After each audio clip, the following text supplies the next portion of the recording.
नमस्कार और स्वागत है आपका हॉलोजिस्ट में। आज के इस महत्वपूर्ण वीडियो में हम बात करेंगे ब्रेस्ट कैंसर के बारे में। क्या है ब्रेस्ट कैंसर, इसके क्या कारण और जोखिम कारक हैं, ये बीमारी कितनी गंभीर हो सकती है और इसे कैसे पहचाना जाता है। साथ ही हम जानेंगे ब्रेस्ट कैंसर के इलाज के विकल्प और इससे जुड़ी महत्वपूर्ण जानकारी। अगर आप या आपके अपने स्वास्थ्य के प्रति जागरूक रहना चाहते हैं तो इस वीडियो को अंत तक जरूर देखें। चलिए शुरुआत करते हैं। ब्रेस्ट कैंसर त्वचा के कैंसर के बाद महिलाओं में होने वाला सबसे कॉमन कैंसर है। इसे आप इस तरह से समझ सकती हैं कि महिलाओं में होने वाले कुल कैंसर के केसेस में से अकेले ब्रेस्ट कैंसर की हिस्सेदारी लगभग 16 से 20% है। कम विकसित देशों की महिलाओं में यह कम होता है, जबकि विकसित देशों की महिलाओं में इसके होने का इंसिडेंस या चांसेस ज्यादा होता है। इस समय विश्व की लगभग 40 लाख महिलाएं इस बीमारी से अपनी लड़ाई लड़ रही हैं। एक समय था जब महिलाएं इस विषय पर बात करने में संकोच महसूस करती थीं, किंतु पिछले कई दशकों में हुए फेमिनिस्ट आंदोलनों ने इस सोच को बदला है। पिंक रिबन का सिंबल आजकल ब्रेस्ट कैंसर अवेयरनेस का सबसे स्ट्रॉन्ग प्रतीक है। अब हम ये जान लेते हैं कि किन कारणों के होने पर ब्रेस्ट कैंसर होने की संभावना बढ़ जाती है। इनमें से कुछ कारण ऐसे हैं जिनमें बदलाव करने से महिलाएं ब्रेस्ट कैंसर होने के खतरे को कम कर सकती हैं। इन्हें हम मॉडिफाइबल रिस्क फैक्टर्स कहते हैं। वहीं कुछ कारण ऐसे भी होते हैं जिन पर हमारा नियंत्रण नहीं होता, उन्हें हम नॉन मॉडिफाइबल रिस्क फैक्टर्स कहते हैं। नॉन मॉडिफाइबल रिस्क फैक्टर्स के कुछ उदाहरण मैं आपको बताती हूँ। हेरेडिटरी, यानी अगर किसी महिला के रिश्तेदार को यह बीमारी रही है तो उसे भी इसके होने की संभावना बढ़ जाती है। रिश्तेदार खून के रिश्ते में जितना नजदीक होता है, संभावनाएं उतनी ही ज्यादा होती हैं।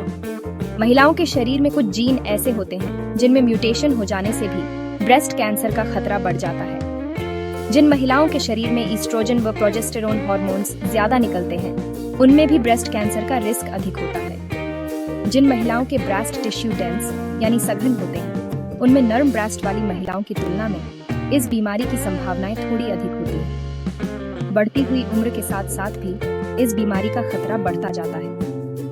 आपने हॉलीवुड एक्ट्रेस एंजेलिना जॉली के बारे में तो सुना ही होगा। उन्होंने अपनी जेनेटिक स्क्रीनिंग के बाद यह पाया कि उनके BRCA1 नामक जीन में म्यूटेशन हो जाने से उनमें इसके होने की संभावना बढ़ गई है। इससे बचने के लिए उन्होंने सर्जरी द्वारा अपने दोनों ब्रेस्ट ही निकलवा दिए।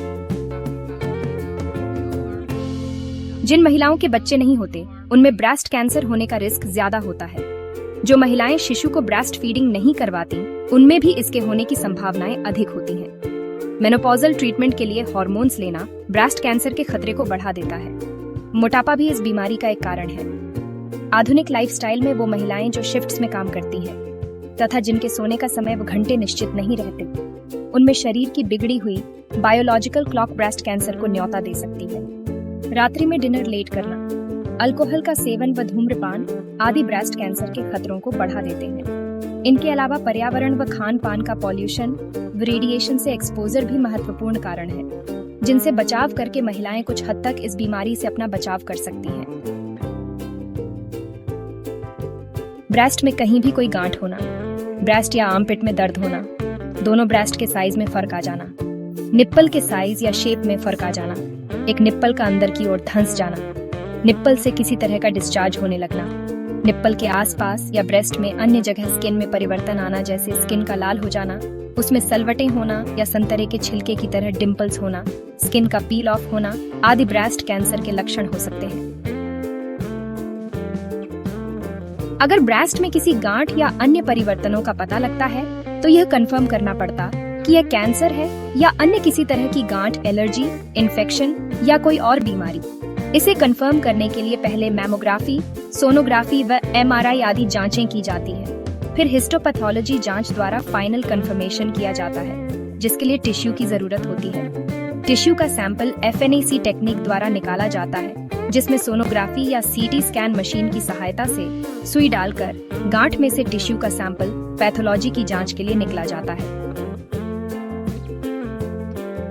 स्क्रीनिंग का मतलब होता है कि उन हेल्थी महिलाओं में ब्रेस्ट कैंसर का पता लगाना जिनमें अभी तक इसके कोई लक्षण नहीं है।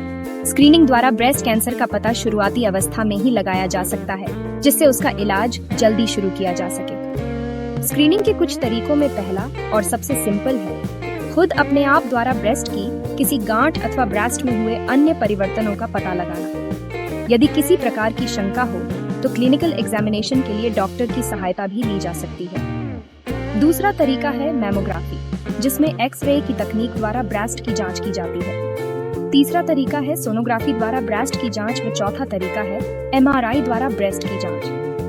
बीमारी का पता जितना जल्दी लग जाए उसके ठीक होने की संभावनाएं उतनी ही ज्यादा होती हैं। 45 से 75 साल की महिलाओं में ब्रेस्ट कैंसर की संभावनाएं ज्यादा होती हैं, इसलिए उन्हें सावधानी भी ज्यादा रखनी चाहिए। जब ब्रेस्ट कैंसर डायग्नोज हो जाता है उसके बाद डॉक्टर्स यह तय करते हैं कि वो कितना सेवियर गंभीर है, क्योंकि इसी के हिसाब से आगे का ट्रीटमेंट तय किया जाता है।